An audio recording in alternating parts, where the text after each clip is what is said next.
दो बातें जीवन की बहुत ऊंची स्थिति में पहुंचा देंगी। पहली बात, अपने इष्ट का दृढ़ता पूर्वक भरोसा, आश्रय और इष्ट के नाम का जप। दोनों गोस्वामी जी ने बहुत सुंदर निष्ठा प्रकाशित की। इष्ट निष्ठा में कह रहे हैं, आप जैसा जबान से कहते जाओगे, स्वीकृति करते जाओगे, वैसा ही अनुभव होता जाएगा। मैं किसी से प्यार नहीं करता, मैं केवल प्रभु से प्यार करता हूं। हे प्रभु, मैं आपका हूं। बस यही निकले, एक दिन देख लेना, आप सबसे राग रहित होकर प्रेम में डूब जाओगे। और आप किसी से झूठ शुरू कर दो, मैं आपको बहुत प्यार करता हूं, आपके बिना रह नहीं सकता। एक दिन अनुभव करोगे, आप उसके बिना रह नहीं सकते, नहीं रह सकते। वो स्थिति आ जाएगी आपके अंदर। बस मेरी जबान गलकर गिर जाए यदि मैं किसी और को कह दूं कि आप मेरे हो। गरेगी जी जो, ये बहुत, ये मतलब केवल हृदय का विषय है, केवल हृदय का विषय। अंदर बैठा लो, इसी से भगवत प्राप्ति होती है।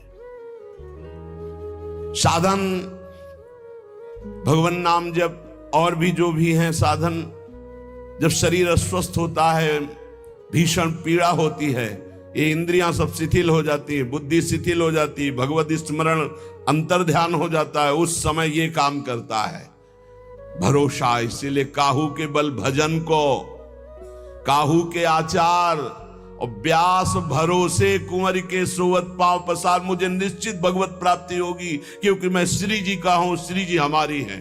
ये बहुत जोर की बात है।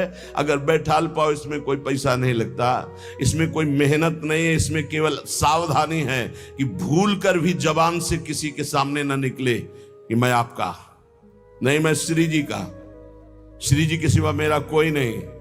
ये सब व्यवहार हो सकता है, लेकिन आंतरिक परमार्थ केवल श्री जी का।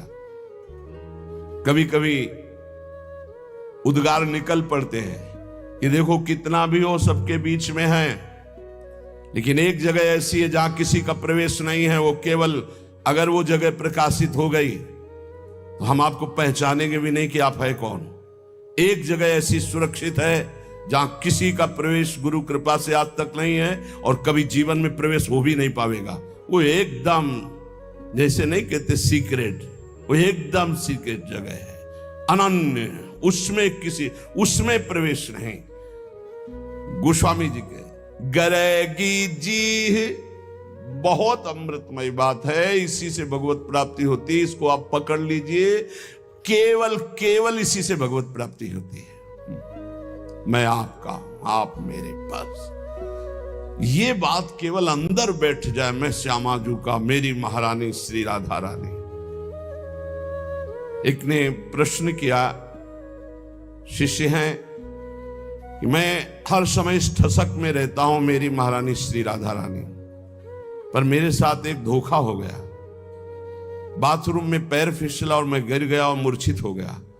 बहुत समय के बाद हमारी शुद्ध जागृत हुई, तब मुझे भय लग गया कि मैं जब तक नहीं कर रहा था, मूर्छित अवस्था में कोई स्मृति नहीं थी, जब स्मृति जागृत हुई तो कोई श्री जी की स्मृति नहीं रही, क्या मेरी दुर्गति हो जाएगी?